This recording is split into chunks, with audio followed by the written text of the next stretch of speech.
جناب اسماء بنت امیس پہلے حضرت علی علیہ السلام کے بھائی جناب جعفر طیار ابن ابی طالب کی زوجہ تھیں۔ سب سے پہلے ہجرت جو جناب جعفر طیار کی قیادت میں حبشہ کی جانب ہوئی ہے، جناب اسماء بنت امیس شانہ بشانہ ساتھ رہیں اور ہجرت کی تمام تر دشواریوں کو اتنے خوبصورت انداز میں تحمل کیا کہ تمام مہاجروں کے دل کی ڈھارس بن گئیں۔ حبشہ میں قیام کے دوران آپ نے بہت سی نمایاں ذمہ داریوں کو انجام دیا۔ وہاں کے لوگوں کو اسلام کی تعلیمات سے روشناس کرانا آپ کے ذمے تھا۔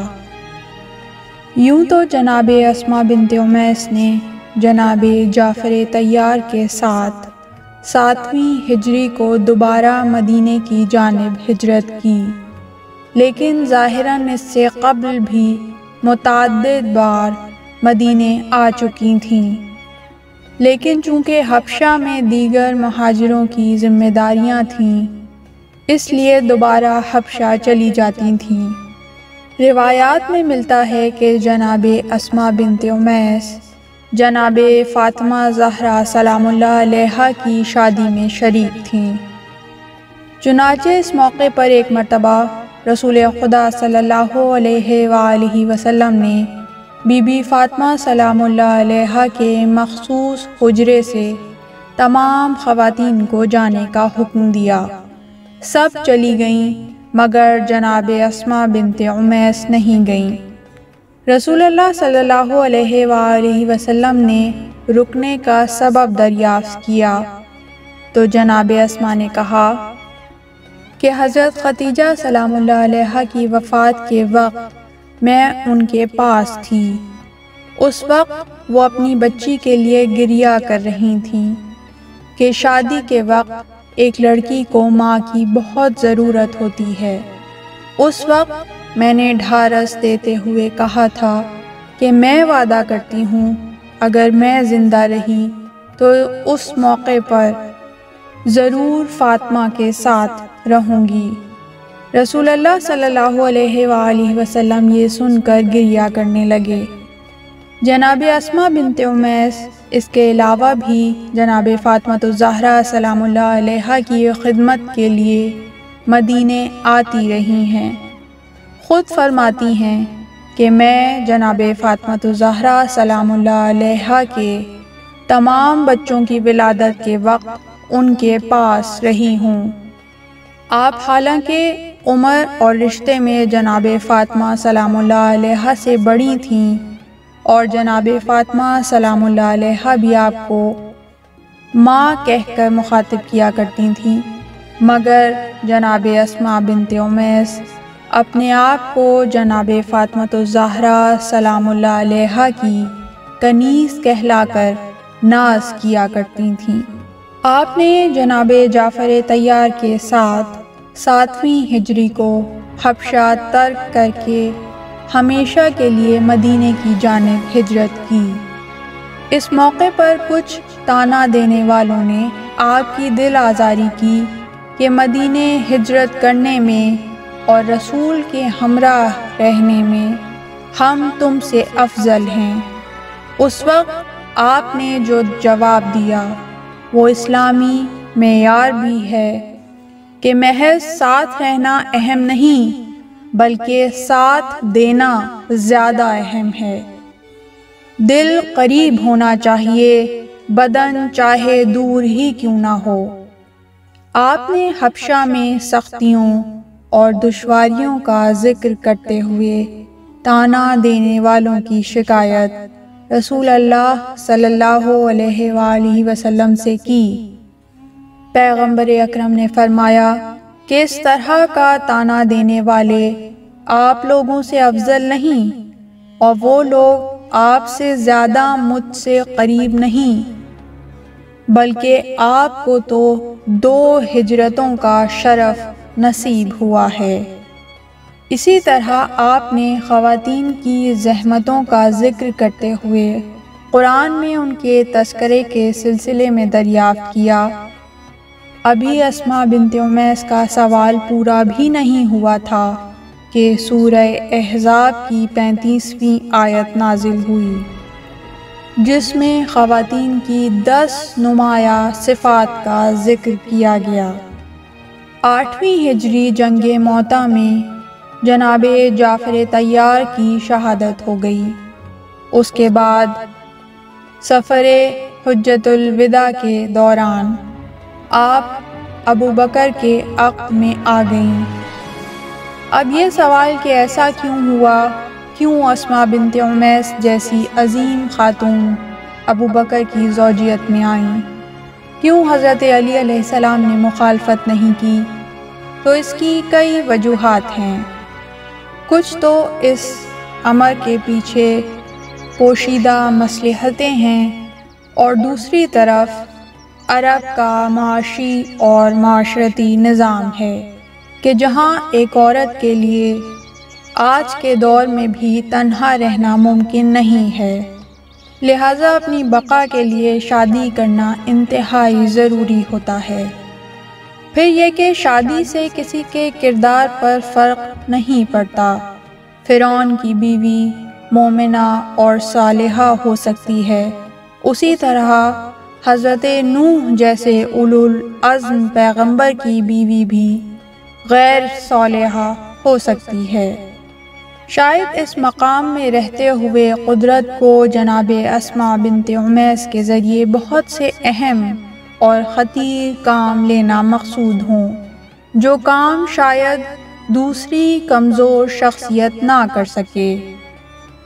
ابو بکر کی زوجیت میں رہتے ہوئے ابو بکر کے مقابلے میں اہل بیت کا ہر طرح سے بھرپور ساتھ دینا ہر ایک کے بس کی بات نہیں تھی۔ شاید قدرت جناب اسماء بنت امیس کے کردار کے ذریعے اس وقت کے خاموش لوگوں پر حجت تمام کرنا چاہتی تھی، کیونکہ جناب اسماء بنت امیس نے سب سے کمزور موقع پر اہل بیت کی حمایت میں کسی چیز کی پرواہ نہیں کی۔ ایک تو عورت ذات، وہ بھی اسی کی زوجیت میں جس کی وہ کھل کر مخالفت کر رہی تھیں۔ یقیناً جناب اسماء بنت امیس کے مقابلے میں دوسروں کے پاس اس سے کہیں بہتر موقع تھا کہ جب اسماء بنت امیس جیسی بیوہ خاتون ابو بکر ہی کی زوجیت میں رہتے ہوئے ابو بکر کے مقابلے میں جناب فاطمہ زہرا سلام اللہ علیہا کا کھل کر ساتھ دے سکتی ہیں، تو دوسرے تو بدرجہ اولا ساتھ دے سکتے تھے، لیکن اس کے باوجود ساتھ نہیں دیا۔ دوسری جانب محمد ابن ابی بکر جیسے ہیرے کو نجات دلانے کا سبب بھی اسماء بنت امیس ہی بنی کہ کس طرح باطل ماحول سے پرورش کرتے ہوئے حق و صداقت کے در پر لے آئیں، اور محمد ابن ابی بکر نے آغوش علی میں تربیت پائی۔ لہٰذا یہ کلیہ ہمیشہ ملحوظ نظر رہے کہ رشتہ داریوں سے پہلے کردار پر نظر کر لیں۔ جناب اسماء بنت امیس کے سلسلے میں بھی یہی کلیہ جاری ہے۔ اہم یہ ہے کہ ابو بکر کی زوجیت میں رہنے کے باوجود جناب اسماء بنت امیس کے دل میں اہل بیت سے محبت و مودت و عقیدت میں ذرہ برابر کمی نہ آئی، بلکہ ہر حساس موڑ پر آپ اہل بیت کے ہمراہ اور ابو بکر کے خلاف ہی نظر آئیں۔ آپ نے قدم قدم پر اہل بیت کا ساتھ دیا۔ فدق کے مسئلے میں اپنے موجودہ شوہر ابو بکر کے خلاف جناب فاطمہ سلام اللہ علیہا کی گواہ بن کے آئیں۔ آپ نے اہل بیت کے فضائل اور ان کی عظیم منزلت کے سلسلے میں احادیث رسول صلی اللہ علیہ وآلہ وسلم کو اس وقت بیان کیا جب حکومت وقت رسول صلی اللہ علیہ وآلہ وسلم کی حدیث بیان کرنے پر پابندی لگا چکی تھی، اور بڑے بڑوں کے ناطق بند تھے، اسی لیے آپ کا نام بزرگ راویوں کے زمرے میں آتا ہے، جنہوں نے نہایت جرأت مندی کے ساتھ بہت سی اہم روایتوں کو نقل کیا ہے، اور فریقین کے نزدیک ان کی نقل کردہ روایتوں کا درجہ بہت بلند ہے۔ جناب اسماء بنت امیس اہل بیت کی محرم راز رہی ہیں، ہمیشہ ہر وقت جناب فاطمۃ الزہرا سلام اللہ علیہا کی تیمارداری میں لگی رہیں۔ وقت آخر آپ ہی جناب فاطمہ زہرا سلام اللہ علیہا کے ساتھ تھیں۔ بی بی کی آخری گفتگو جناب اسماء بنت امیس کے ساتھ ہوئی۔ جناب حسنین کریمین اور مولائے کائنات کو شہزادی کونین کی شہادت کی خبر آپ ہی نے دی۔ بی بی فاطمۃ الزہرا سلام اللہ علیہا کی وصیت کے مطابق وقت غسل صرف آپ ہی حضرت علی علیہ السلام کے ہمراہ تھیں۔ سن 13 ہجری کو ابو بکر کے مرنے کے بعد حضرت علی علیہ السلام نے جناب اسماء بنت امیس کے سامنے عقد کی پیشکش رکھی۔ جناب اسماء بنت امیس نے فوراً قبول کر کے رسول اللہ صلی اللہ علیہ وآلہ وسلم کی اس پیشن گوئی کو محقق کر دیا کہ عنقریب تم اس جوان کی زوجیت میں آ جاؤ گی۔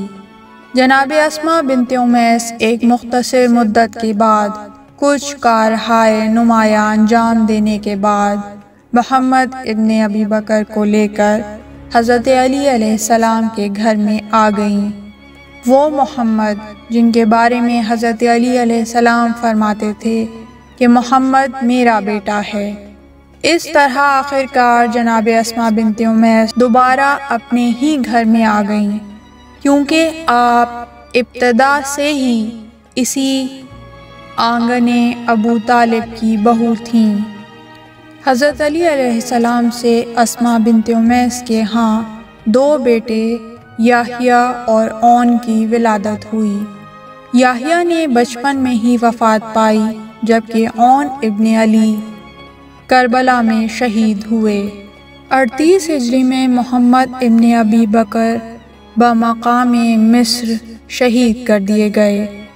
محمد ابن ابی بکر کا سر ام حبیبہ بنت ابو سفیان نے تحفتاً اسماء بنت امیس کو بھجوایا۔ اس وقت وہ جائے نماز پر تھیں۔ خبر سنتے ہی اسماء بنت امیس کا سینہ پھٹ گیا اور خون جاری ہو گیا۔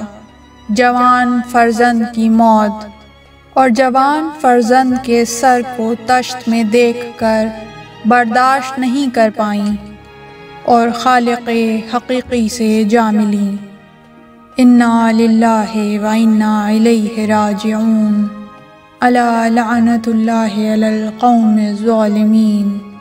پروردگار محمد و آل محمد پر رحمت نازل فرما اور علی و اولاد علی کے چاہنے والوں کے درجات بلند فرما اور اپنی 12ویں حجت کو اذن ظہور عطا فرما۔ اس طرح کی مزید تحقیقی، علمی اور تاریخی ویڈیوز دیکھنے کے لیے چینل کو سبسکرائب کیجیے اور بیل آئیکن پہ کلک کیجیے۔ ویڈیو کو لائک کریں اور کامنٹس کے ذریعے بتائیے کہ آپ کو ویڈیو کیسی لگی۔